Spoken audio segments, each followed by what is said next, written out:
اللہ تعالیٰ سے دعائیں مانگ رہے تھے اور نا اندر نا کچھ پڑھ رہے تھے، قرآن پڑھے تھے اندر، اور اللہ تعالیٰ آپ کو پتہ ہے وہ کون سی دعا پڑھ رہے تھے جس دعا سے اللہ تعالیٰ نے انہیں پھر باہر نکال دیا تھا؟ پتہ ہے وہ کون سی دعا تھی؟ ہنٹ دے دوں؟ وہ دعا آپ سب کو آتی ہوگی. لا الہ الا انت سبحانک انی کنت من الظالمین. یس دس آیا وہ آلسو بار نون بار ایز آیت کریمہ، یہ والی تسبیح پڑھی تھی. وہ بار بار پڑھ رہے تھے، پھر اس کے اللہ بعد تعالیٰ نے فرمایا ہے اگر وہ یہ تسبیح نہ پڑھتے تو قیامت کے دن جب سب اپنی قبروں سے نکل رہے ہوتے نا، تب یونس علیہ السلام مچھلی سے نکلتے، قیامت تک اس میں رہ جاتے، الی یوم یبعثون.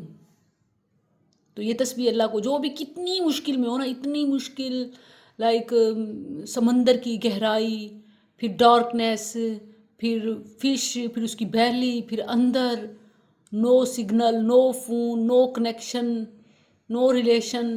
تو اتنا کوئی مشکل ہو نا، کوئی کبھی اتنی مشکل میں آپ کبھی لائف میں آ جاؤ، تو اگر یہ تسبیح پڑھو گے اللہ تعالیٰ ضرور نجات دے گا. یہ اللہ نے پرومس کیا، اللہ نے فرمایا مجھے یہ تسبیح اتنی پسند ہے نا کہ جس طرح میں نے یونس علیہ السلام کو نجات دے دی تھی، تو اسی طرح میں جو بھی اس تسبیح کو پڑھے گا مجھ سے ایسے مانگے گا جیسے یونس نے مانگا. وَكَذَلِكَ نُنْجِي الْمُؤْمِنِينَ. سبحان اللہ. مجھے آپ کی باتیں بہت اچھی لگ رہی ہیں.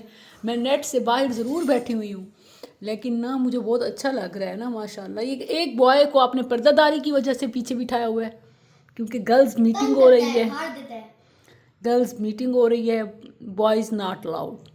Yes good. تو نا وہ نے لا الہ الا انت سبحانک انی کنت من الظالمین پڑھ رہے تھے.